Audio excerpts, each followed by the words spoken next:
J. Kuching of the Claretian Missionaries, Director of the Claretian Publications.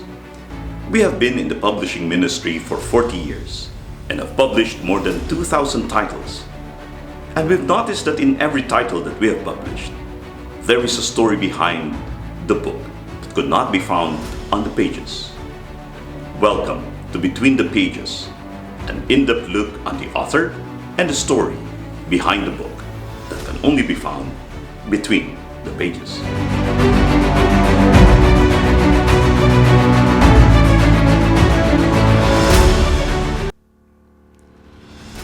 One Covenant, Three Evangelical Counsels.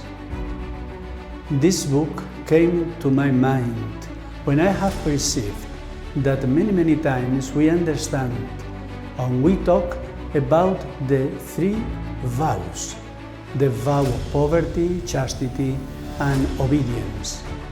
But from this perspective of the vows, what we underline above all is what we do, what we profess. The one professing the three vows is the main protagonist of this liturgical act, of this theological commitment.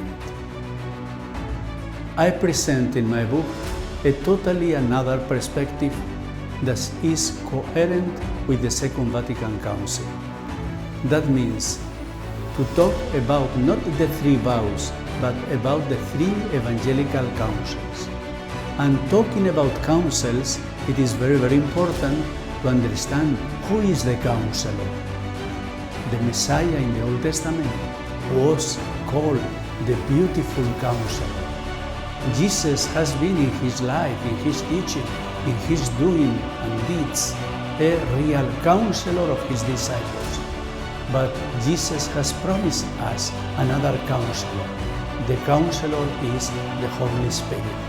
Three evangelical counsels means to follow the teachings, the interior promptings of the Holy Spirit.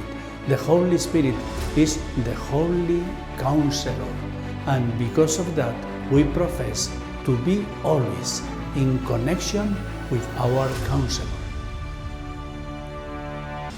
But our Counselor has not divided our life in three parts: obedience, chastity, and poverty. The main purpose of the Holy Spirit is to make us always faithful to the covenant of God, one covenant. Because of that, this one covenant is many times threatened by three idols: the idol of power, the idol of sex, and the idol of money. And because of that, the Holy Spirit is always our counselor, counseling us how to maintain our faithfulness to the covenant in the field of power, in the field of sex, and in the field of money. These three realities can become very easily idols, and our life, human life, could become idolatric. But there are people following the counsels of the Holy Spirit who are anti-idolatric through the counsel of obedience, the counsel of chastity, and finally the counsel of poverty. But these three counsels has to be seen in a unitary perspective. The three evangelical counsels are presented also as energies, as charisms that we receive from our spiritual counselor of the Holy Spirit.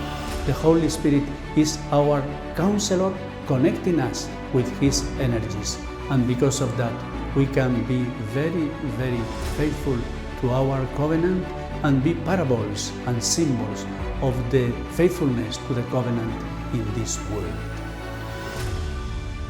It is a pity that many times the three evangelical counsels are reflected in many books from another perspective. What I have to do for God and not what God is doing for us. And also the three evangelical counsels are presented in very different ways. Poverty, chastity, and obedience. Obedience with mediations, chastity without mediations. But what we have to say is that we have to understand the three evangelical counsels and our answer to that, our vows, in a unitary perspective.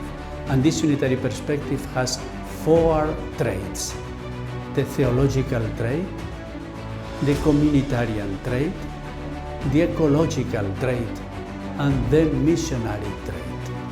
And for that, we can understand all the three vows in a very unitary perspective.